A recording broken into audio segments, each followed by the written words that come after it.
On screen, he was Jack Ewing, the rugged oil tycoon of Dallas, the ruler of South Fork who captured millions of hearts with a single smirk.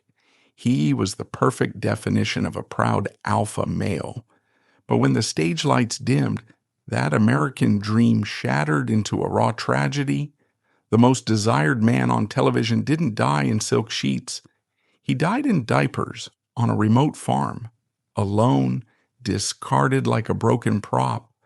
Hollywood worshipped his face, but they were disgusted by his blood. Dack Rambo's story is the most brutal proof of the entertainment industry's law. A place where the only sin more terrifying than death is daring to speak the truth. Norman Rambo did not enter the world alone. On November 13th, 1941, in the dusty agricultural town of Earlemont, California, he was born alongside his identical twin, or man. From their first breath, their existence was defined not by who they were individually, but by their reflection in one another. They were a biological novelty that would become a Hollywood commodity. For the first 26 years of his life, there was no Dack Rambo. There was only the twins. This lack of separation was his greatest strength, and ultimately the source of his first and most devastating tragedy. Life in the San Joaquin Valley in the 1940s was hard, flat, and driven by the seasons of the harvest. For the Rambo family, however, the focus was often on the two boys who looked exactly alike. Norman and Orman grew up in a feedback loop of identical experiences. Psychologically, this period was critical. Most children learn to navigate the world as solitary entities, developing an ego that is distinct from their siblings. The Rambo twins did not have this luxury. They were dressed in matching outfits, a common practice of the era that stripped them of autonomy. If Norman wore a blue flannel shirt, Orman wore a blue flannel shirt. If one got a haircut, the other was in the barber's chair minutes later. They were treated as a single organism with two bodies. This created a bond that went beyond brotherhood. It was a shared consciousness. They developed a shorthand way of speaking, often finishing each other's sentences or communicating with glances that no one else understood. In the rough schoolyards of rural California, they were a fortress. You couldn't fight one Rambo without fighting the other. They were each other's best friends, defenders, and mirrors. But this closeness came with a cost. Norman never had to be fully independent. He never had to face a room alone or make a decision without consulting his other half. His confidence was derived from the presence of his brother. They were the Rambo boys, handsome, polite, and inseparable. As they entered adolescence in the 1950s, their physical symmetry became even more striking. They possessed the kind of classic, rugged American beauty, square jaws, thick hair, athletic builds that the post-war culture idolized. It was only a matter of time before they realized that their face was their ticket out of early Mart. By 1962, the twins had migrated south to Los Angeles. They were 20 years old, restless, and looking for a way into the industry. They didn't have agents, managers, or a resume. What they had was the look. Their entry into show business is a testament to the superficial mechanics of 1960s Hollywood. They were not discovered performing Shakespeare in a black box theater. They were discovered sitting in a pew at the Church of the Good Shepherd in Beverly Hills. Loretta Young, the Oscar-winning actress and television royalty, was attending the service. At that time, Young was casting for her new project, The New Loretta Young Show. She needed actors to play her sons. She didn't want method actors who would challenge her on set. She wanted young men who looked related, who looked respectful, and who would fit the aesthetic of her polite, upper-middle-class television family. She saw Norman and Orman in the congregation. The visual impact of the identical twins, was undeniable.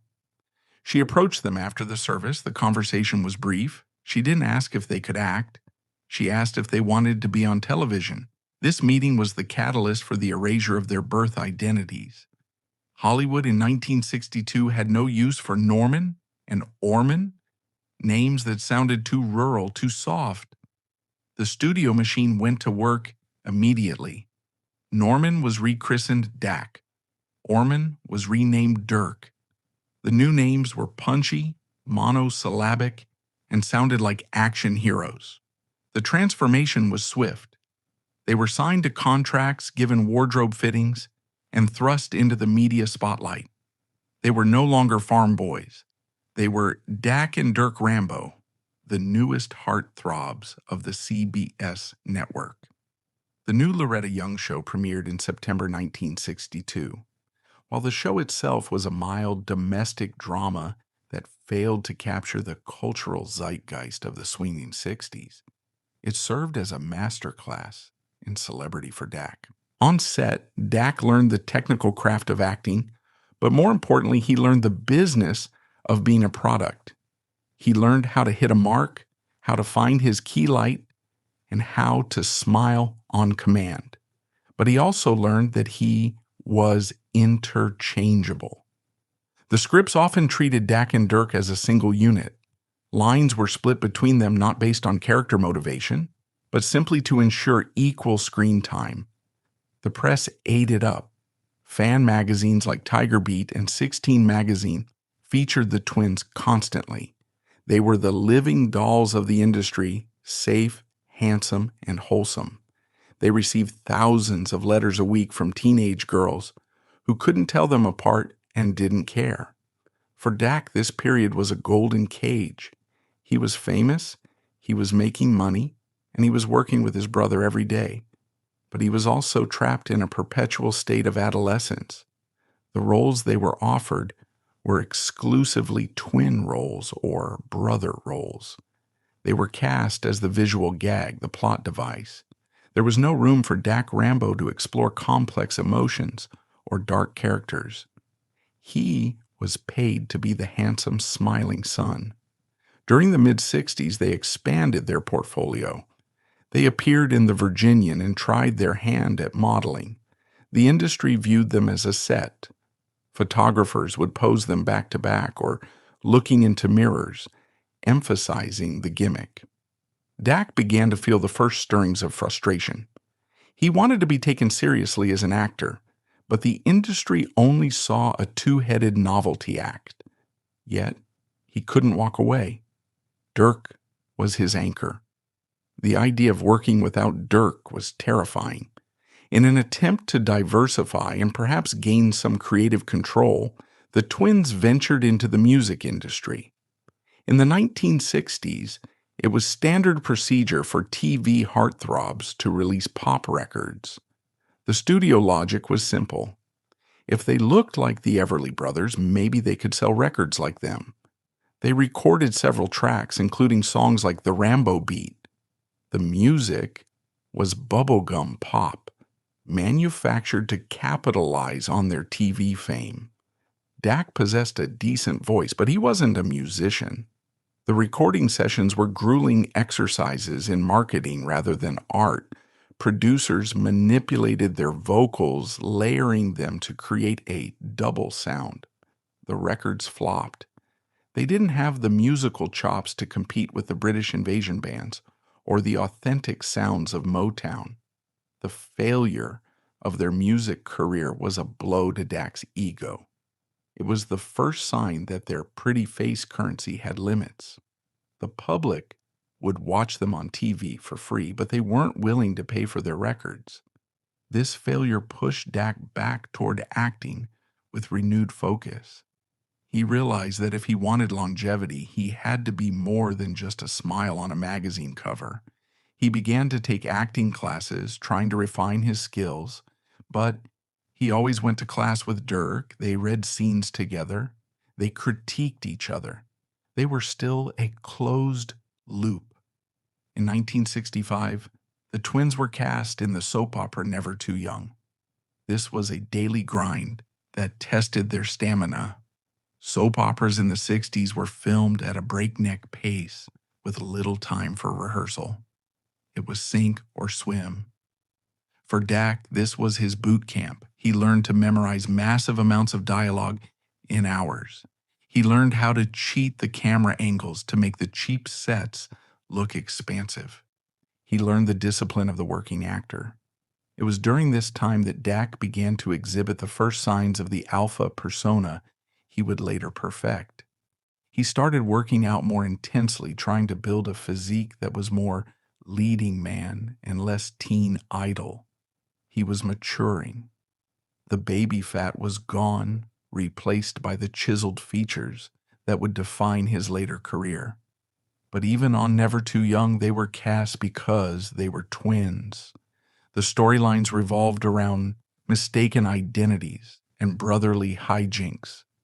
The industry refused to let them grow up individually. The year 1967 began with promise. The twins were 25 years old. They had survived the initial chew-up and spit-out cycle of Hollywood and were established working actors. They were looking for adult roles, scripts that would separate them and allow them to shine on their own merits. On the morning of February 5th, 1967, the separation happened, but not in the way Dack had ever imagined. Dack Rambo was driving his convertible along Hollywood Boulevard. It was 8:30 a.m. on a Sunday. The streets were relatively empty, the morning fog burning off under the California sun. A middle-aged woman driving under the influence of alcohol crossed the center divider. She was speeding. There was no time to react. Her car slammed head-on into Dirk's vehicle. The impact was catastrophic. The force of the collision crushed the front of Dirk's car, pinning him inside. Moments later, the vehicle burst into flames. Dack Rambo died at the scene. He was incinerated in the wreckage of his own success. Dack was not in the car. He was elsewhere in the city, safe. But the moment the crash happened, he felt a rupture. When the police eventually found him to deliver the news, Dack went into a state of shock that bordered on catatonia. The days following the accident were a blur of nightmares. Dack had to identify the body, or what was left of it. He had to look at the charred remains of the person who had shared his face. It was a confrontation with his own mortality that few people ever experience. He was looking at his own corpse. The funeral was a media event, but for Dack, it was a solitary confinement. He stood by the grave, surrounded by industry people who were whispering about the tragedy of the twins. He realized with a cold, terrifying clarity that he was now alone. The Rambo twins were dead. The psychological toll was immense. Dack fell into a deep depression. He couldn't look in a mirror without seeing Dirk. He couldn't walk onto a soundstage without looking for his brother in the wings. He felt like an amputee walking around with a phantom limb that still ached and twitched. But Hollywood is a cruel machine. It does not pause for grief. Within weeks, the phone began to ring. Agents were calling. "We're so sorry for your loss," they would say, followed immediately by, "But there's a Western casting next week and you'd be perfect for it." They didn't want him to heal. They wanted him to work. They needed to know if the surviving twin was still a viable product. Dack was faced with a choice. He could retreat to Early Mart and vanish into obscurity, or he could take the pain, lock it in a box, and use it to fuel a new, harder persona. He chose the latter. He stopped being the smiling boy. He began to build a wall around his emotions. He decided that if he was going to survive in a world that had killed his brother, he had to be tough. He had to be a man of steel. The death of Dack Rambo was the end of Dack's youth. The man who emerged from the funeral of 1967 was different, colder, sharper, and desperately hiding a broken heart. He was ready to become the alpha male Hollywood wanted, but the cost would be his own soul. The weeks following February 1967 were defined by a deafening silence. For 25 years, Dack Rambo's life had been a stereo broadcast. Suddenly, it was mono. The Los Angeles apartment he had shared with Dirk was no longer a home, it was a museum of a lost life. Every mirror was a threat. Every reflective surface in the bathroom, the hallway, or a shop window showed him the face of the dead man. Most people in Dack's position would have fled. They would have retreated to the anonymity of the San Joaquin Valley, taken a job in agriculture, and lived a quiet life mourning the other half of their soul. But Dack Rambo possessed a terrifying resilience. He chose to stay in the city that had killed his brother. He chose to walk onto the sound stages where they had once stood together. This decision was not born of ambition, but of survival. Acting was the only language he knew. If he stopped, he would have to think. And if he thought too much about the twisted metal on Hollywood Boulevard, he might never stand up again. He needed a mask. He needed to be someone else, anyone else, for 12 hours a day. The industry watched him with morbid curiosity. Hollywood has a short memory for tragedy, but a long memory for liability. Producers whispered, "Is he stable? Can he work without the twin? Is he half a man?" Dack had to answer these questions not with words, but with a radical physical and emotional transformation. The boyish charm of the Rambo twins was retired. In its place, Dack began to construct a fortress of solitude. He stopped smiling in photos. He lowered his voice. He adopted a 1,000-yard stare that wasn't acting. It was the genuine look of a man who had seen hell. Salvation came in the form of a Western. In the late 1960s, the Western genre was shifting. The white hat heroes of the 50s were being replaced by grittier, more complex figures. A BC was casting for The Guns of Will Sonnet, a drama about a grandfather and grandson searching the West for a missing gunfighter father. Dack auditioned for the role of Jeff Sonnet. The character was young, skilled with a gun, but deeply burdened by the absence of his father. It was a role defined by loss and searching. Dack didn't have to act. He just had to channel the void inside him. He was cast opposite the legendary Walter Brennan. Brennan was old Hollywood royalty, a 3-time Oscar winner with a gravelly voice and a no-nonsense attitude. For Dack, Brennan became a surrogate anchor. On set, Brennan didn't coddle the young actor. He demanded professionalism. He taught Dack that the camera sees everything, especially lies. The Guns of Will Sonnet ran from 1967 to 1969. For 2 seasons, Dack lived in the dust and heat of the location shoots. The physical demands of the role were a blessing.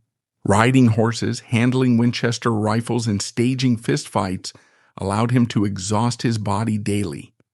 He learned the specific choreography of television violence, how to throw a punch that looks lethal but lands on air.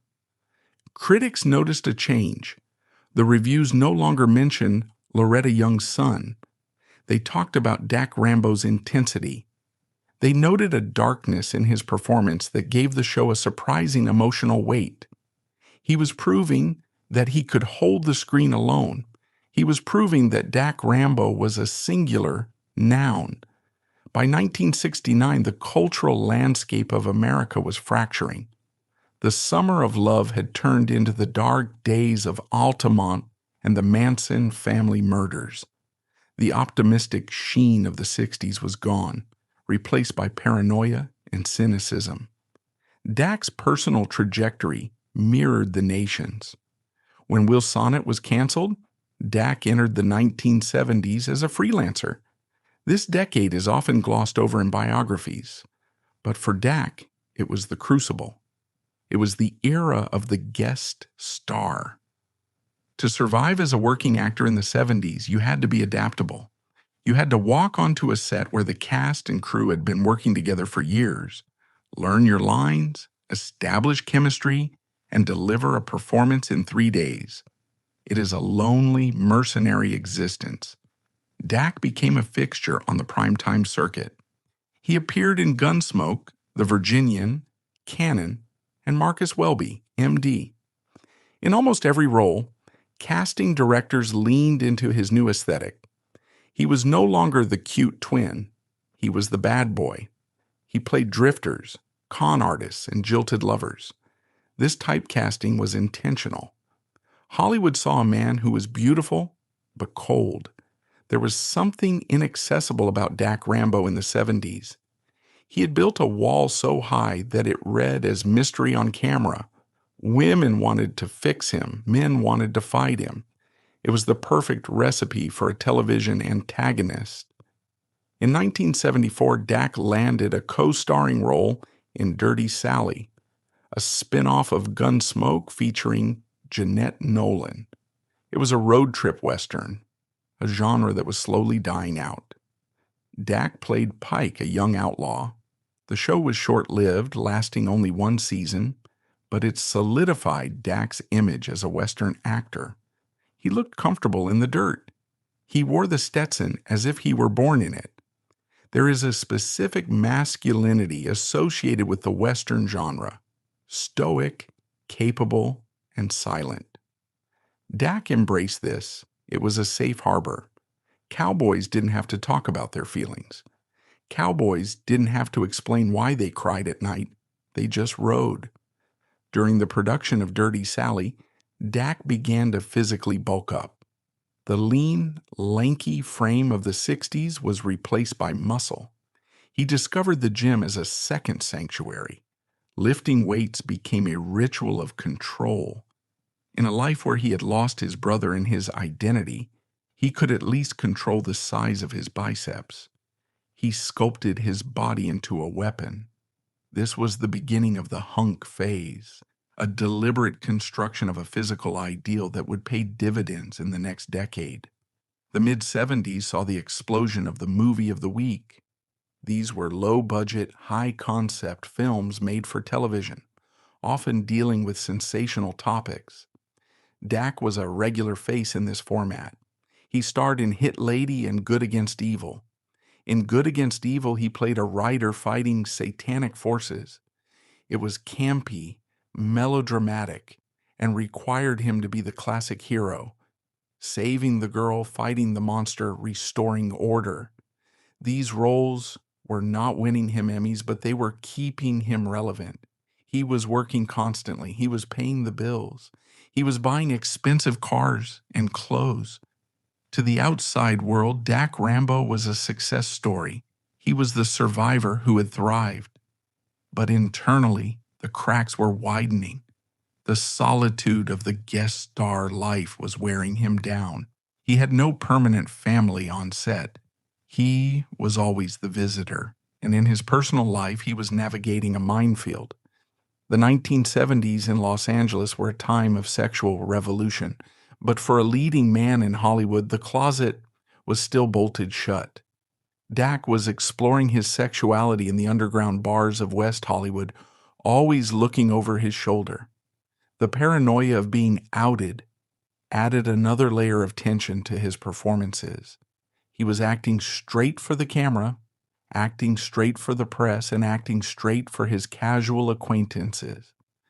In 1978, Dack got a taste of what true leading man status felt like. He was cast as the lead in Sword of Justice, a high-concept action series. He played Jack Cole, a wealthy playboy who becomes a vigilante after being wrongly imprisoned. The role was a prototype for his later work on Dallas. Jack Cole was rich, sophisticated, and dangerous. The show featured Dack in tuxedos, driving sports cars, and utilizing high-tech gadgets. It was a departure from the dusty westerns. This was the dawn of the glitz era. Sword of Justice was expensive to produce and aggressively marketed. NBC positioned Dack as the next Burt Reynolds or Roger Moore. The posters featured him looking suave, a dangerous glint in his eye. For the first time since Dirk's death, Dack felt like he had arrived. He was the number one on the call sheet. The crew looked to him for leadership. He threw himself into the role, doing many of his own stunts. He wanted to prove that he was tough enough to carry a franchise. The show failed. It was canceled after 10 episodes. The disappointment was crushing. Dack had tasted the top of the mountain, only to slide back down. He took the cancellation personally. He wondered if he was cursed.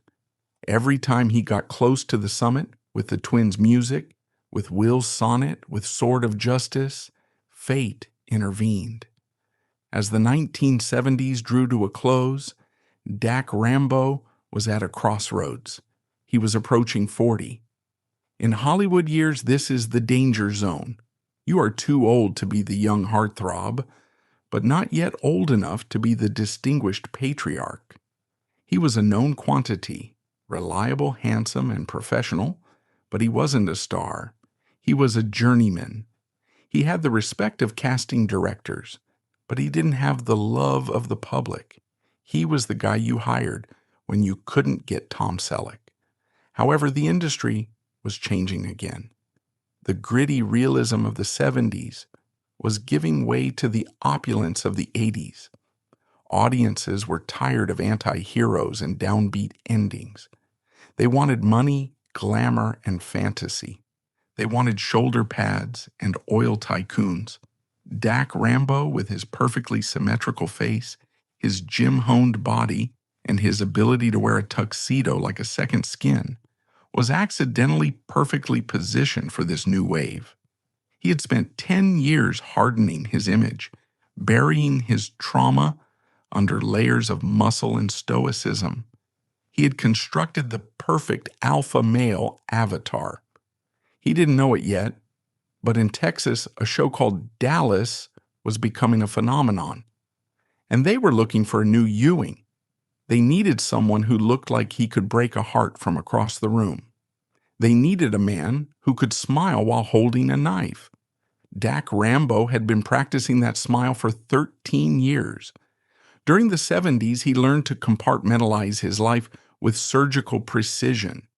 There was Work Dack, the consummate professional who arrived early, knew his lines, and flirted harmlessly with the script girls.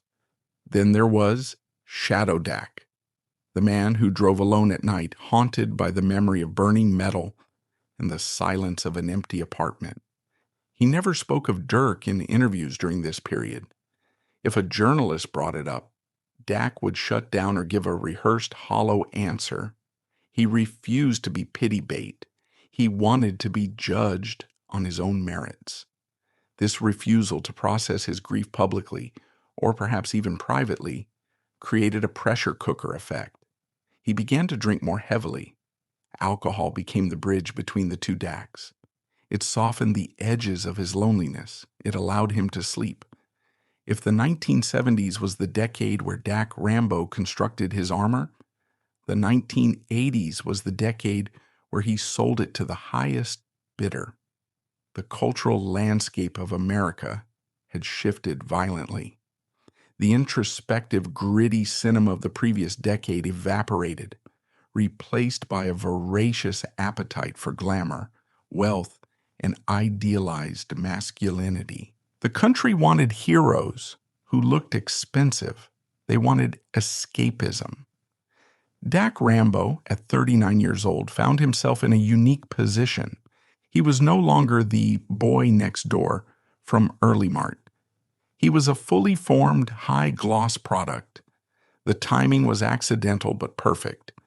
The camera technology, the lighting styles, and the fashion of the 1980s seemed designed specifically for his angular, symmetrical features.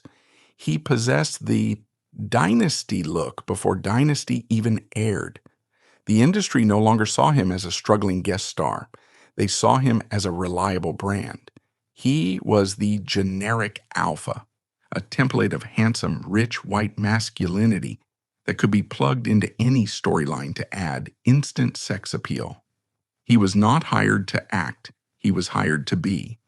This period marked the shift from Dack Rambo the actor to Dack Rambo the hunk, a label that was both a ticket to wealth and a straitjacket for his soul.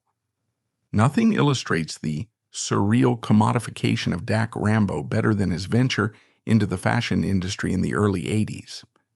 While waiting for the role that would define him, Dack didn't just pose for magazines. He launched his own product line. He created underwear, a line of men's underwear. In 2024, every celebrity has a brand. In 1984, this was borderline revolutionary and incredibly risky.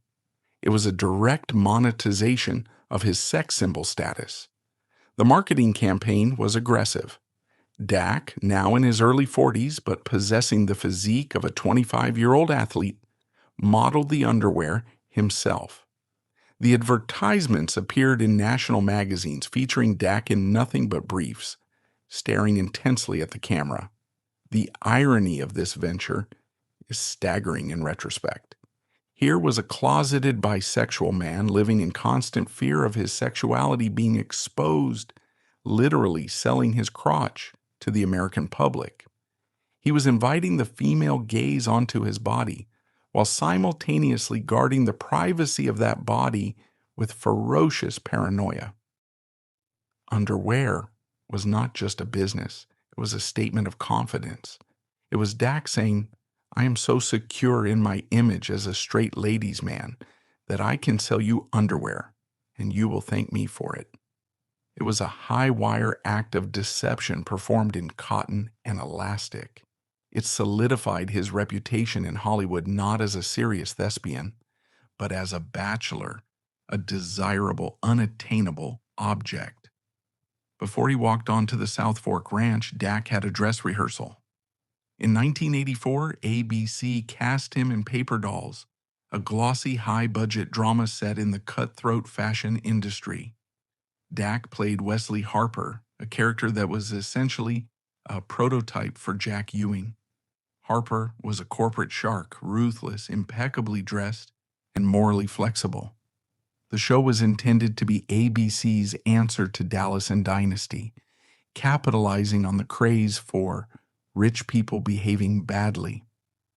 Although Paper Dolls was a ratings failure and was canceled after only 14 episodes, it was a critical pivot point for Dack. It proved to the network executives that Dack Rambo could carry a suit. Until this point, he was still largely associated with westerns and action roles, dirty shirts, horses, and guns.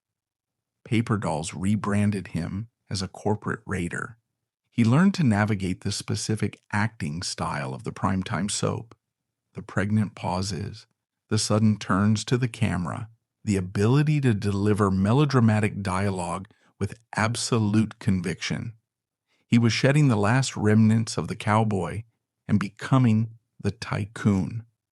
When the show was axed, Dack was not unemployed for long. The biggest show on earth was watching. By 1985, Dallas was a cultural monolith. It was the highest-rated show in the United States and a global phenomenon broadcast to nearly 100 countries. However, the show was facing a fatigue problem. The core cast had been in place for nearly 8 years. The writers needed fresh blood to challenge the dominance of Larry Hagman's J.R. Ewing. They needed a cousin. In the soap opera playbook, the introduction of a long-lost cousin is a standard maneuver to shake up the family tree. The producers created the character of Jack Ewing, a mysterious, charming, and dangerous relative who arrives to lay claim to the family fortune. The casting call was specific. They needed someone who could hold the screen against Larry Hagman. Hagman was a notorious scene stealer. If you were weak, he would eat you alive on camera. They needed an actor with presence. Dack Rambo was the obvious choice. He looked like a Ewing. He had the dark hair, the blue eyes, and the rugged but refined aesthetic that Patrick Duffy and Hagman shared. When Dack auditioned, the chemistry was immediate. He didn't try to outact Hagman, he underplayed it. He offered a cool, detached cynicism that contrasted perfectly with JR's manic energy. He was hired on the spot. In the spring of 1985, Dack Rambo signed the contract that would print his name in TV history. He was now a member of the first family of television. Jack Ewing was the role Dack Rambo had been rehearsing for since the death of his brother. Jack was a loner. He was a man who came from nowhere, trusted no one, and relied only on his wits and his charm. The character was written as a quintessential 80s anti-hero. He was not good like Bobby, nor was he evil like JR. He was opportunistic. This moral ambiguity gave Dack a lot of room to play, but the role was also a physical trap. The producers of Dallas knew exactly what they had bought. They had bought the man from the underwear ads. The scripts were relentlessly focused on Dack's physicality. Jack Ewing was constantly being written into scenes that required swimming pools, locker rooms, or bedroom encounters. Dack became the eye candy for the show's massive female demographic. While the older actors dealt with oil leases, Jack Ewing dealt with romance. Dack performed these duties with a professional detachment. He knew he was being objectified. He knew he was there to boost the ratings among women aged 18 to 49. He delivered. He perfected the Jack Ewing smirk, a half smile that suggested he knew a secret. He played the part of the insatiable womanizer with mechanical precision. On screen, he was kissing co-stars and jumping into bed with every female character in Texas. Off screen, he was counting the minutes until the director yelled, "Cut." With the massive exposure of Dallas came a level of scrutiny Dack had never experienced. In 1985, there was no internet, but there was a ferocious tabloid culture. The National Enquirer and Star magazine were powerful entities that could destroy careers. Questions began to circulate. Dack was 43 years old. He was rich, famous, and handsome. Why was he single? Why was he never seen with a steady girlfriend? Dack and his management team engaged in a classic Hollywood strategy known as bearding. This involves staging public appearances with female friends or actresses to create the illusion of romance. Dack would attend premieres with a glamorous woman on his arm. They would smile for the paparazzi, perhaps hold hands, and then go their separate ways the moment they were out of the public eye. He gave interviews where he talked about looking for the right girl or being married to his work. He spun a narrative of the choosy bachelor. It was a safe, non-threatening explanation for his solitude. Inside the industry, however, the secret was an open one. Dack's sexuality was known to the casting directors, the producers, and his co-stars. But in the 1980s, there was a don't ask, don't tell policy in Hollywood that predated the military's version. As long as Dack didn't embarrass the network, as long as he played the game and didn't get caught in a scandal, the industry would protect him. They needed Jack Ewing to be a sex symbol, so they collectively agreed to pretend he was one. While the world watched Jack Ewing seduce women on Friday nights, Dack Rambo spent his real nights in a different world. Los Angeles in the mid-80s was a city of segregation. There was TV land in Burbank and Culver City, and then there was West Hollywood, the epicenter of gay culture. Dack lived in the latter, geographically and spiritually. His life in the gay community was discreet but active. He frequented the more private bars and clubs, places where the clientele knew the rules. What you see here stays here. He had a circle of friends who had nothing to do with the entertainment industry. To them, he wasn't a star. He was just a guy named Dack who drank too much vodka and had a sad history. This bifurcation of his life caused immense psychological strain. Dack had to constantly code switch. He had to monitor his mannerisms, his voice, and his gaze. He could never truly relax. The only time he could turn his brain off was when he was intoxicated. Reports from this era suggest that Dack's drinking began to escalate. It wasn't the chaotic party boy drinking of the 70s. It was the steady functional alcoholism of a man trying to numb a constant low-level panic. He was drinking to maintain the silence. He was drinking to keep Jack Ewing alive and keep Dack Rambo hidden. The fragile bubble of 1980s Hollywood burst in October 1985.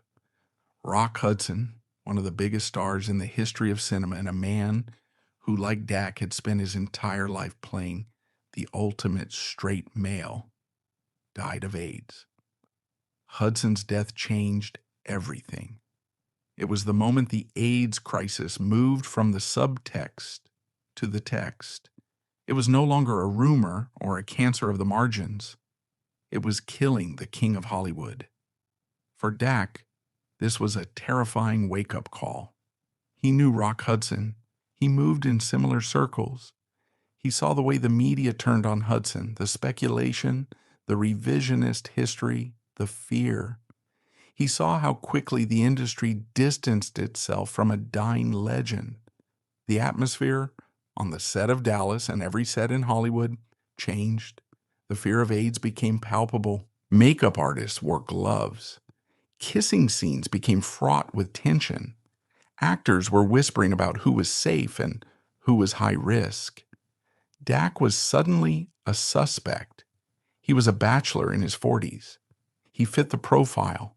He could feel the eyes on him. The paranoia ramped up. He had to be even more careful, even more masculine, even more Jack Ewing. He wasn't sick yet, or at least he didn't know it. But the shadow had fallen. The golden age of the 80s was over, replaced by a plague era. Dack continued to film Dallas, appearing in 51 episodes between 1985 and 1987. He was at the peak of his career, earning millions, adored by fans, and yet he was walking through a graveyard. In 1987, Dack Rambo walked away from the biggest job in television. He left Dallas. The official story was standard Hollywood PR. His publicist released statements saying Dack wanted to pursue other opportunities and expand his range beyond soap operas. In interviews, Dack smiled and said he felt the character of Jack Ewing had run its course. He claimed he was bored. The reality was much colder. By 1987, Dallas was a sinking ship. The ratings were sliding. The writers were running out of ideas. But more importantly, the atmosphere on set had become toxic for a man like Dack. The Rock Hudson panic of 1985 had not faded. It had hardened into a silent policy. Producers and executives were looking at their single male actors with suspicion. Dack Rambo was 45 years old. He was unmarried. He had no children. In the paranoid logic of the late 80s, these were red flags. Dack felt the shift. The scripts for Jack Ewing became repetitive. The writers stopped giving him substantial storylines. He was being used as a prop. He was a himbo, a male bimbo there, to look good in a pool and say a few lines. Dack was a professional, but he had pride. He refused to be invisible while the cameras were rolling. He didn't just quit, he escaped. He wanted to get away from the scrutiny of primetime television. He wanted to go where the press wouldn't follow him so closely. He turned his eyes to the world of low-budget action movies. Between 1987 and 1990, Dack Rambo reinvented himself again. He became an action star. This was not the A-list action of Sylvester Stallone or Arnold Schwarzenegger. This was the gritty, fast, and often dirty world of B-movies and direct-to-video releases. These films were often shot outside the United States to save money. For Dack, this was perfect. Filming in Mexico, the Philippines, or Africa meant he was far away from the Hollywood tabloids. It was a physical and geographical exile. He starred in films like The Spring and River of Death. These movies required him to be in top physical condition. He was running through jungles, firing machine guns, and engaging in hand-to-hand combat. There was a psychological strategy here. Dack was trying to outrun the rumors about his health and sexuality. By taking on the most physically demanding roles possible, he was sending a message. Look at me. I am strong. I am tough. I am not sick. He was overcompensating. He pushed his body to the limit. In River of Death, based on an Alistair MacLean novel, he played a rugged adventurer in the Amazon. The shoot was brutal. The heat was oppressive. The insects were relentless. Most actors would have complained. Dack loved it. The physical pain of the shoot distracted him from the mental anguish of his double life. However, the camera captures everything, even things the actor tries to hide. If you watch River of Death today, you can see the first signs. Dack was still muscular, but there was a gauntness to his face. The lines around his eyes were deeper. He looked tired. It wasn't just the exhaustion of a jungle shoot. It was a deep systemic fatigue. During the filming of these action movies, Dack began to experience strange symptoms. He had night sweats. He had persistent colds that wouldn't go away. He felt a weakness in his legs that no amount of gym time could fix. He ignored them. He blamed the tropical locations. He blamed the stress. He blamed his age. He was approaching 50, and he told himself this was just what getting older felt like. He refused to see a doctor. In the late 80s, for a gay man in Hollywood, going to a doctor for vague symptoms was terrifying. A diagnosis was a career ender. If he tested positive for HIV, the insurance companies would drop him. The bond companies that insured movies would refuse to cover him. He would be unhireable. So Dack Rambo did what he had always done. He toughed it out. He took vitamins. He drank more coffee. He drank more alcohol at night to numb the fear. He kept working. By 1989, alcohol was no longer a social lubricant for Dack. It was a necessity. His friends from this period, the few who knew the real Dack, later described a man who was terrified of silence. He couldn't be alone with his thoughts. When the filming stopped, the drinking started. He wasn't a violent drunk. He was a sad one. He would drink until he could sleep without dreaming. He was medicating anxiety. He was medicating the grief for his brother Dirk, which never truly went away. And he was medicating the growing suspicion that something was wrong with his own body. This addiction created a dangerous cycle. The alcohol weakened his immune system, which was already under attack. It made him look older. It made him sloppy. On set, he was still professional, but the morning after recovery time was getting longer. Makeup artists had to work harder to hide the puffiness under his eyes. Dack was fighting a war on three fronts: against the industry that wanted to out him, against the virus that was silently replicating in his blood, and against the bottle that was slowly killing his liver.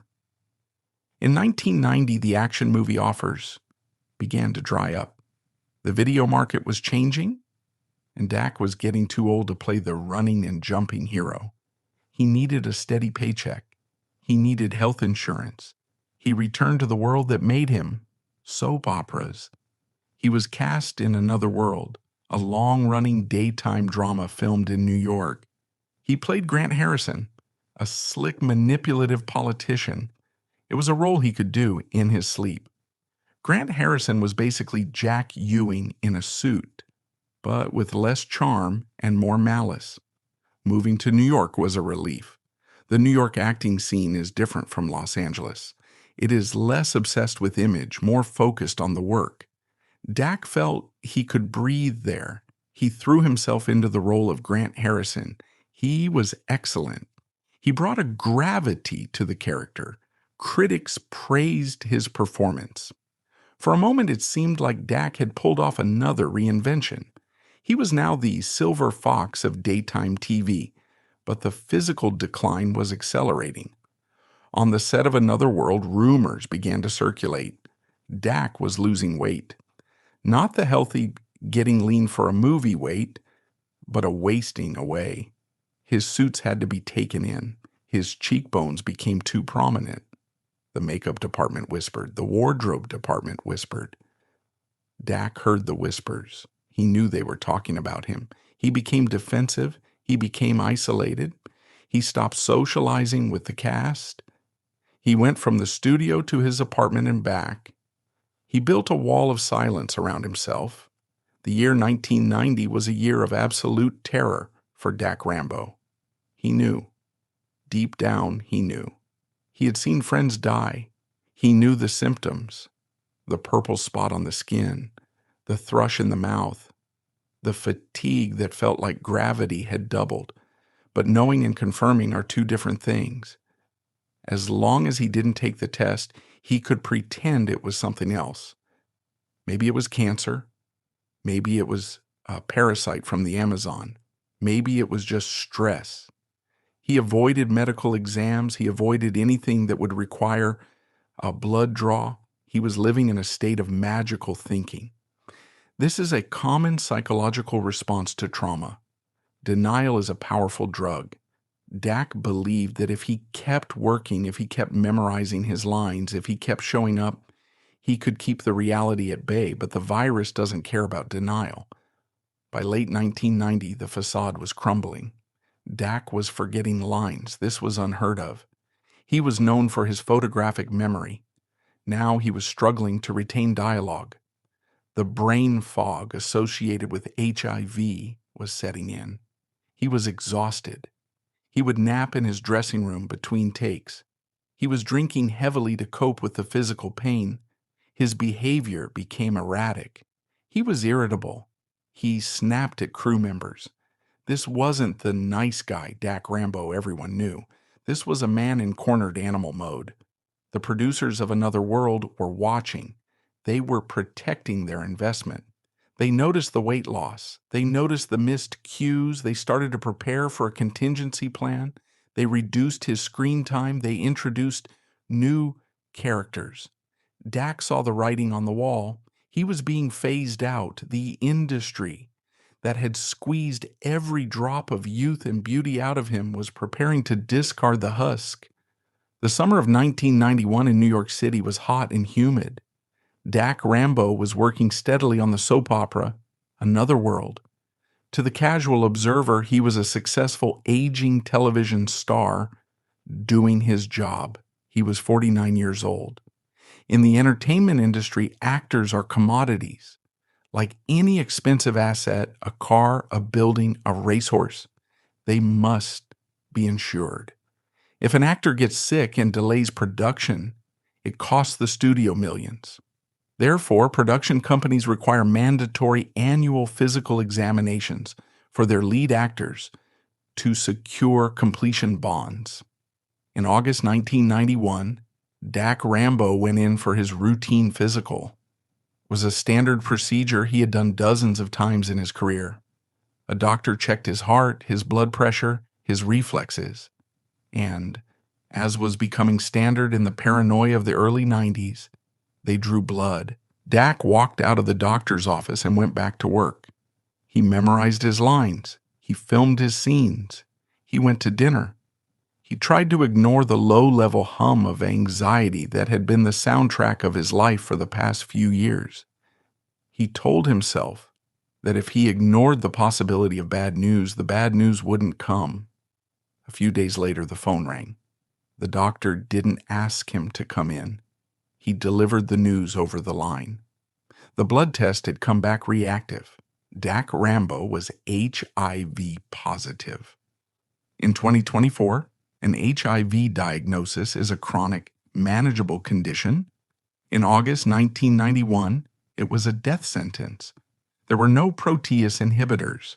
There were no cocktails that could suppress the viral load to undetectable levels. There was only AZT, a toxic drug with brutal side effects that often failed to stop the inevitable slide into AIDS. For Dack, the diagnosis was the confirmation of his worst nightmare. The ghost that had taken Rock Hudson, the ghost that was stalking the gay community, was now inside his own blood. The psychological impact was immediate and devastating. Dack later described a feeling of absolute coldness.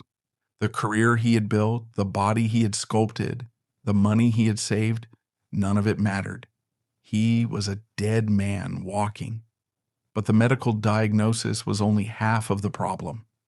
In Hollywood, a private tragedy is never private for long. Medical records are supposed to be confidential. In the world of celebrity journalism, however, confidentiality has a price tag. Within days of his diagnosis, the whispers started. Someone in the medical chain, a lab technician, a nurse, a filing clerk, saw the name Norman Rambo on a positive HIV test. They saw an opportunity to make a quick buck. They called the tabloids. The National Enquirer and other supermarket tabloids were the predators of the ecosystem. They didn't care about journalistic ethics. They cared about shock value.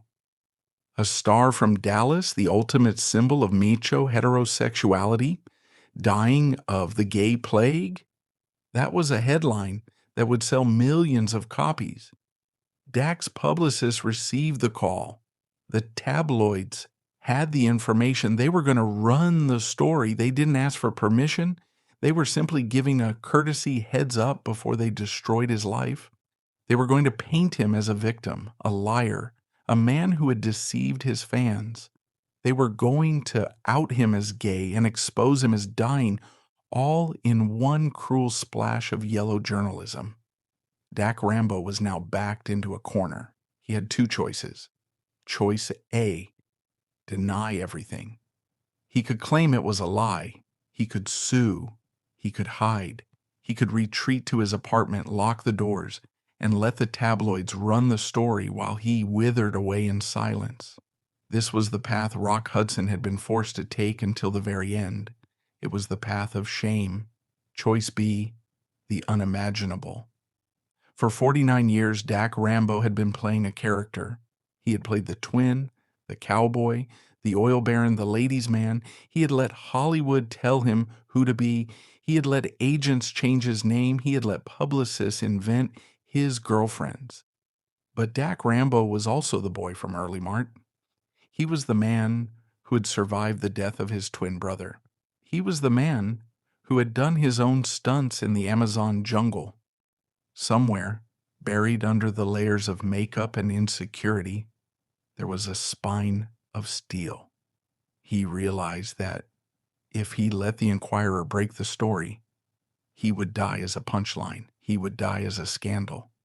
He decided he would not let them write his obituary.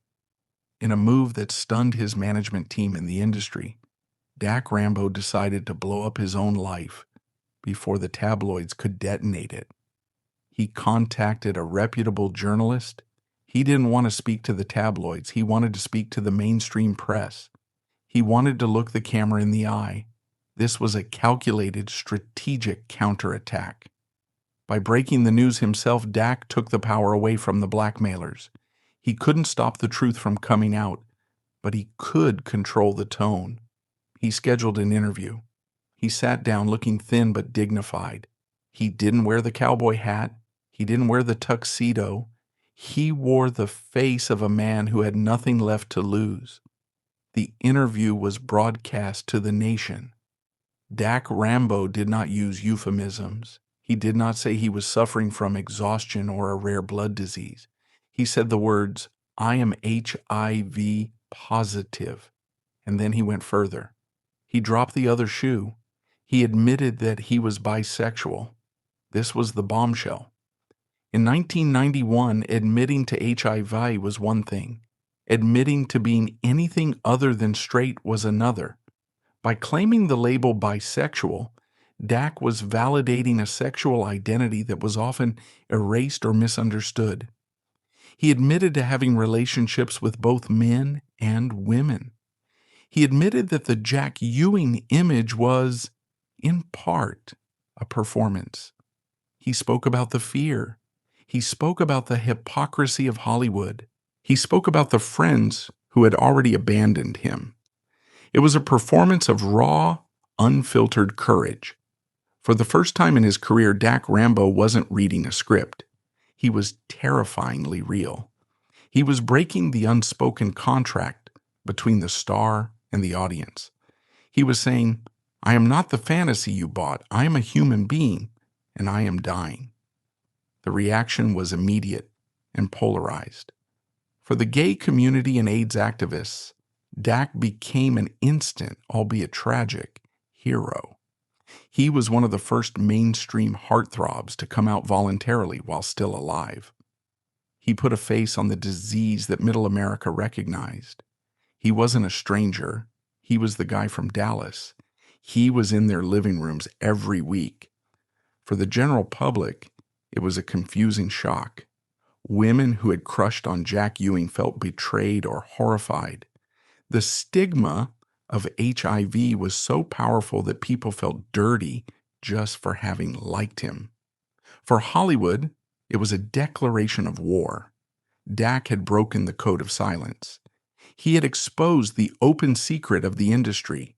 He had embarrassed the executives who had spent millions marketing him as a straight stud. The cost of this bravery was paid immediately. Dack returned to the set of Another World shortly after the announcement. The atmosphere was frigid. Actors refused to rehearse with him. Crew members wouldn't make eye contact. There was a hysterical fear that he was contagious just by breathing the same air. The producers didn't congratulate him on his honesty. They looked at the insurance liability. They looked at the potential backlash from advertisers. Dack's character Grant Harrison was not given a dramatic death scene or a fond farewell. He was simply written out. He vanished. Dack Rambo was fired.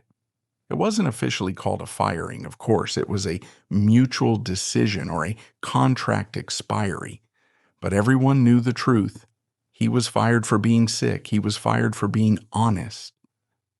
The day after Dack Rambo went on national television and admitted he was HIV positive and bisexual, the entertainment industry did not applaud. It recoiled. There is a myth that Hollywood is a liberal, inclusive paradise. In 1991, faced with the reality of AIDS, it was a fortress of fear and conservatism. Dack had broken the cardinal rule. He had made the audience uncomfortable. The reaction was swift and mechanical. It wasn't a dramatic shouting match, it was a ghosting. Agents who had profited from him for 20 years stopped returning calls. Casting directors who had praised his rugged looks suddenly found him unsuitable for any role. He wasn't just unemployed, he was radioactive. In the early 90s, the stigma of HIV was so potent that people genuinely believed they could catch it from a handshake or a shared coffee mug.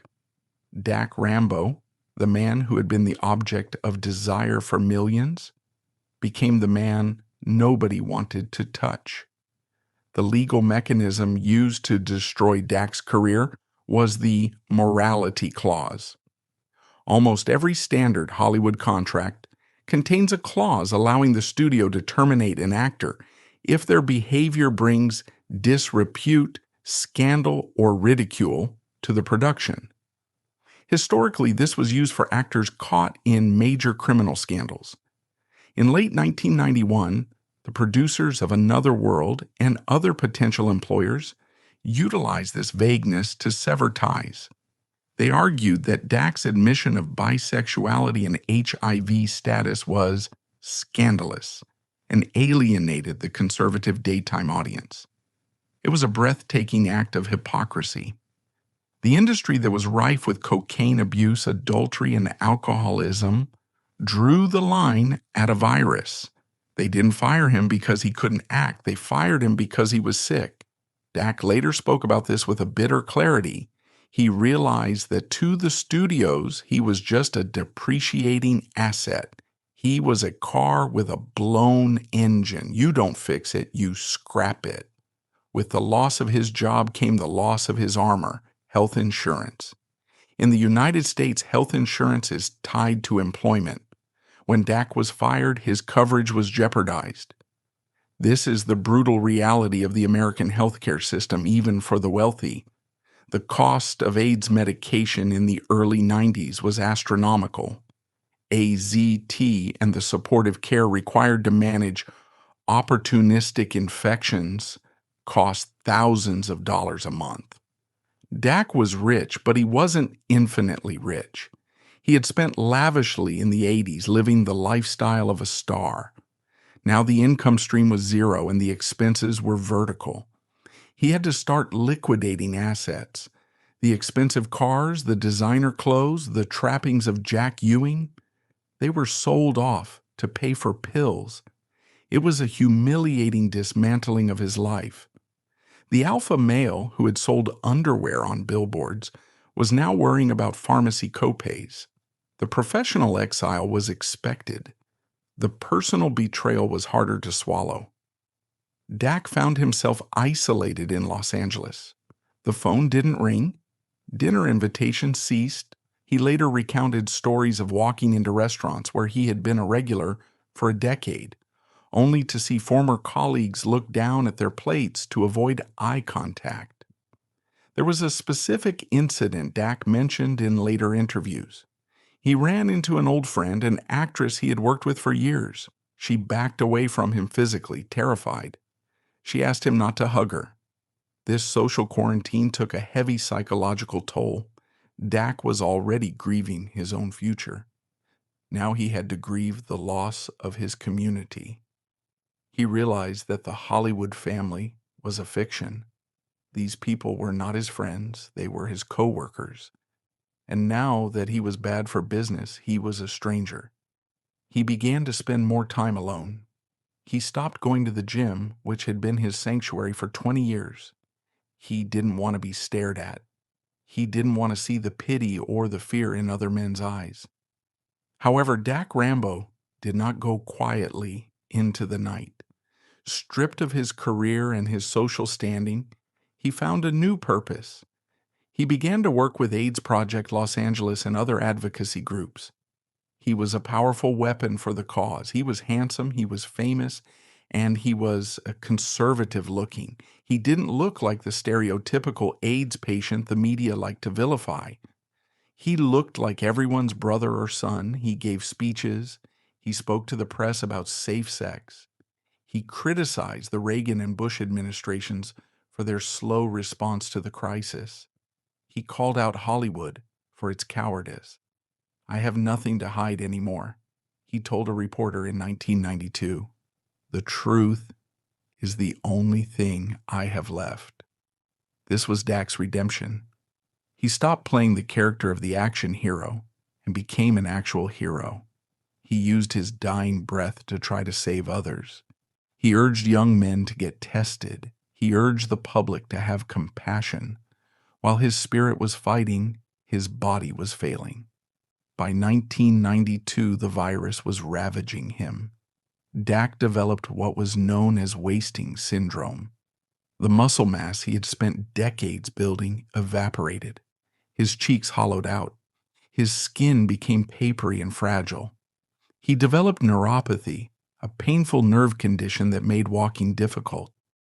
The man, who had swung from vines in the Amazon and ridden horses in Texas, now struggled to walk from his bedroom to his kitchen. There was also the neurological toll. AIDS dementia complex began to affect his memory and cognition. He had days of fog, days where he couldn't remember names or dates. For an actor who prided himself on his sharp memory, this was the ultimate betrayal. He looked in the mirror and saw a stranger. The face of Jack Ewing was gone. The face of Dack Rambo, his twin, was waiting for him. By 1993, Dack knew he was losing the battle. The drugs weren't working. The infections were becoming more frequent and harder to fight. He made a decision. He would not die in Hollywood. He would not die in a hospital room surrounded by nurses who sold stories to the Inquirer. He decided to go home. He reached out to his remaining family. He reconnected with the roots he had tried to escape in 1962. He looked toward the San Joaquin Valley. He began to settle his affairs. He wrote letters. He made peace with the ghost of his brother. He stopped fighting the inevitable and began to prepare for it. The anger he felt in 1991, the rage at the injustice of it all, began to fade into a quiet resignation. He was tired. He had lived two lives, the life of the twin and the life of the survivor. Both were exhausted. In the early weeks of 1994, Dack Rambo made his final journey. He left Los Angeles, the city that had given him a name and a face, and returned to the San Joaquin Valley. He moved back to the early Mart and Delano area, the flat, dusty agricultural land where he and Dirk were born. This was a strategic retreat. Dack knew he was entering the terminal phase of AIDS. He did not want to die in a sterile hospital room in Cedars-Sinai, nor did he want to die in a West Hollywood apartment surrounded by nurses who might sell his secrets to the tabloids. He wanted to be Norman Rambo again. He moved in with his family, entrusting his final days to the people who knew him before the fame. The final 3 months were a brutal dismantling of the man the world knew as a sex symbol. The virus attacked every system in his body. Dack suffered from severe neuropathy, a condition where the nerve endings are damaged. The pain was excruciating. He described it as having his legs set on fire. The simple friction of a bedsheet against his skin was agony. He lost his sight intermittently. His weight plummeted until he was unrecognizable, skeletal, frail, and unable to walk. The dementia that had begun in New York worsened. There were days of delirium where the lines between the past and present blurred. He would talk to people who weren't there. He would relive scenes from Dallas or conversations with his dead brother. His family cared for him around the clock, managing the morphine drips and the hygiene of a dying man. It was a grim, unglamorous vigil. The end came on a Monday morning. On March 21st, 1994, at approximately 8:10 a.m., Dack Rambo stopped breathing. He was 52 years old. He died in Delano, California. The room was quiet. There were no cameras, no directors yelling cut, no applause. The man who had spent 30 years chasing the spotlight died in total privacy. The official cause of death was listed as complications from AIDS, but in reality, his body simply shut down after 3 years of fighting a war it could not win. Dack was buried at the North Kern Cemetery in Delano.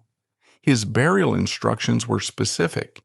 He was laid to rest in the family plot, directly next to his twin brother Dirk. For 27 years, there had been an empty space beside Dirk's grave. Dack finally filled it. The symmetry that had been violently broken in the car crash of 1967 was restored in the earth of 1994. The twins were together again. The reaction from the entertainment industry was muted.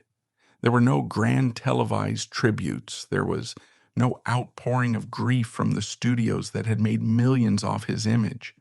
Hollywood, still deep in the fear and stigma of the AIDS crisis, largely ignored his passing. They printed the obituaries, noted his credits, and quickly moved on. Dack Rambo was buried as he was born, next to his brother, far away from Hollywood, under the California dirt.